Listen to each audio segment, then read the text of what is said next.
Алёнцы год і 9 месяцаў. Але яна ўжо зусім вялікая дзяўчынка. Лічыць жа трэба не па ўзросту, а па тым, што ты паспеў зрабіць. А яна ўжо чалавек, таму што даўно навучылася прама хадзіць. І яшчэ навучылася так-сяк выказвацца, і сваякі ва ўсякім разе яе разумеюць.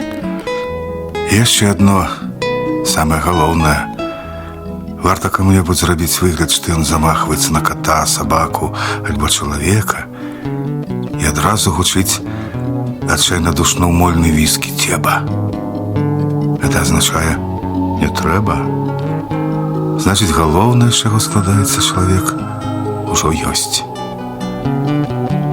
У Алёнкі вялізныя, як сподкі, сінія вочы, ніжняя губка чапялою. Адразу бачна, што характар будзе злёгку фанабэрасты і самастойны, тугое, як мячык, цельца і ножкі, якія цэлы дзень тупаюць па доме, садзе і гародзе.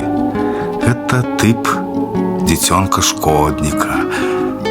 І гэта вельмі добра, таму што менавіта з такіх атрымліваюцца потым вартыя чагосьці людзі. У Алёны ёсць мама, прыгожая, распаўнелая жанчына. Бацька, які застаўся ў іх у горадзе, каб лётаць на малётах. Дзед і бабуля, якія душы ў ёй не чуюць. Акрамя таго, у яе ёсць яшчэ дзядзька, які зашмат думае над светавымі праблемамі. Гэты дзядзька больш за ўсё любіць важдацца і нянчыцца з ёю, і, адчуваючы на каленях яе цеплыню, шмат успамінае.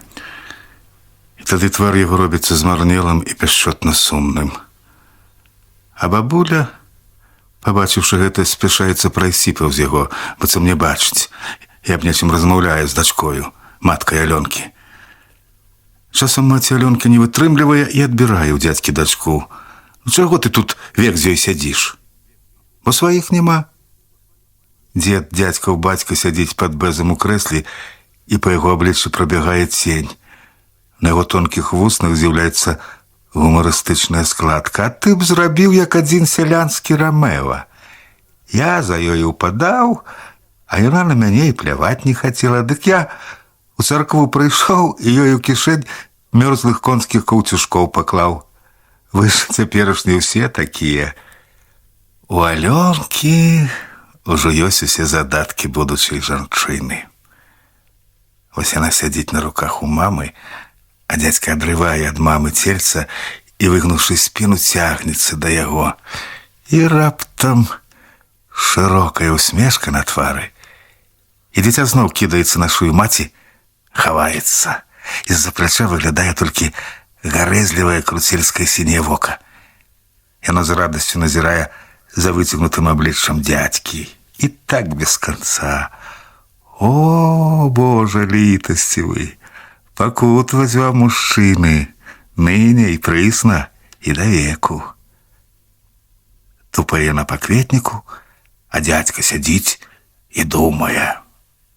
Шмат што прыпамінаецца яму. І галоўнае – вайна. Дзядзька не без падставы лічыць, што людзі зямнога шара пакутаюць толькі з-за страху. За страху бяжыць у атаку каланіяльны салдат. За страху адрываюць з ротаў галоднага дзіцяці хлеб і нясуць яго на алтар Бога, які ў гэтым зусім не жадзён. Дзеля страху кленчыць, дзеля страху тысячы такіх вось дзяцей па ўсёй зямлі ператвараюцца ў ваўкоў і гадзюк. Над светам стаіць нешта. І палова людства баіцца яго, хоць варта было б толькі ўсім людзям як адзін сказаць «не хачу». І гэтае ідалішча, развеялася б дымом. У дзядзькі ад гэткіх думак баліць галава, нараджаецца нявер'е ў сябе і ў род чалавечы.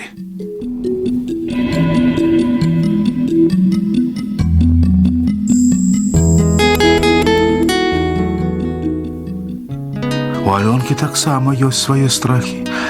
Яны, правда, маленькія, але хіба для такога кураняці шмат трэба? Гэты страх – пыласос. Давно, да прыезду ў гэты дом на адпачынак, ім на кватэру прынеслі падобнае на чарапаху страшыдла.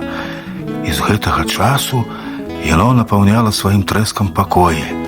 Яно бурчала і паўзло, як жывое. І дзікі, нечалавечы жах апаноўваў Алёнку.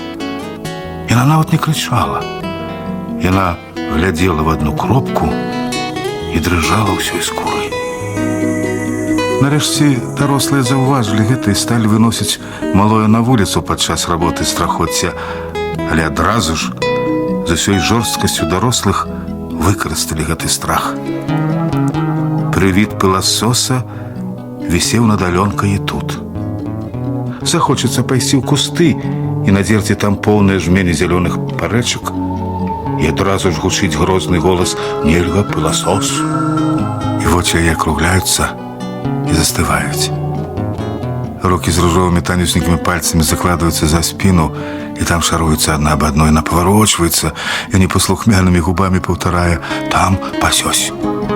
і глядзіць на маці вялізнымі вачыма. Гэтыя вочы так нагадваюць дзядзьку другія вочы, што ён уздрыгвае ад глыбокага і цёплага прыліву пяшчоты. Потым адбываецца размова з сястрой. Не смей яе палохаць. А ты сам тады глядзі за ёй увесь дзень. На ёй скура гарыць. Ну і дзякуй Богу. Можа, я гэтых парэчак не еў у дзяцінстве? Або ты? Усе гэтыя твае стрэптакокі у стэрыльных бальніцах, а там, дзе бабы на полі бульбу капаюць, аб іх і не чулі. Не ты ёй, маці, а я, мне і меркаваць. Дзядзька маўкліва згаджаецца з бясспрэчнай ісцінай. І зноў цэлымі днямі гучыць над дзіцёнкам імя страхоцці. Не хадзі туды, не рабі гэтага, не рві таго, пыласос, пыласос, пыласос. Проста невыносна. Дарослы той бы з'ехаў з глузду ад такога. А тут жа маляўка. Дзядзька сядзіць і думае. Кожнага ёсць свой пыласос. І гэты пыласос робіць з разумнай, гордай, прыгожай істоты, створанай для радасці і мастацтва, пакорлівую жывёліну.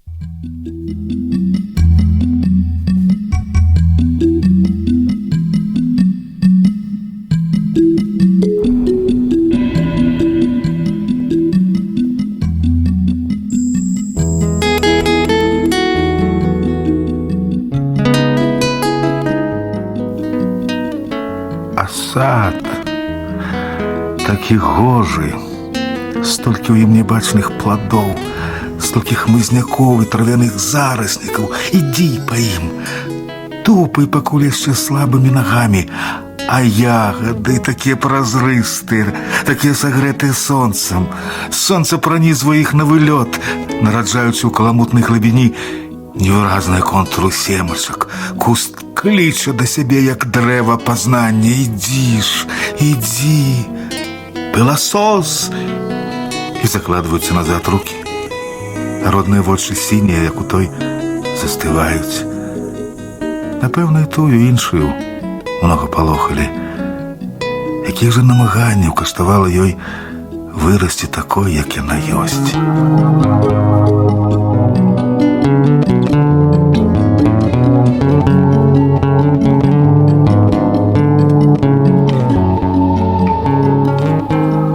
І вось аднойчы, калі брат і сястра сядзяць поруч, і брат выказвае свае невясёлыя думкі, з-за вугла дома выплывае касалапым, упэўненым крокам круглая Алёнка. Жывот наперад, рукі за спінаю, на тварыку стрыманы і прытворна раўнадушны выраз. Яна тупае гаспадарскім, паважным крокам. Ось падышла зусім блізка да маці, паклала ёй на калені кулачкі, расшчапіла іх. На яе далонях ляжыць дзесятак зялёных парэчак. Адразу ж яе мордачка робіцца крусцельская, хітрая. Мама, пасёсь. І тут дзядзька не вытрымлівае. Ён хапае яе на рукі і шалёна цалуе ў брудныя лапкі, ў шокі, у хітрыя вочы. Дачушка ты моя, дзіця ты маё, чалавечае.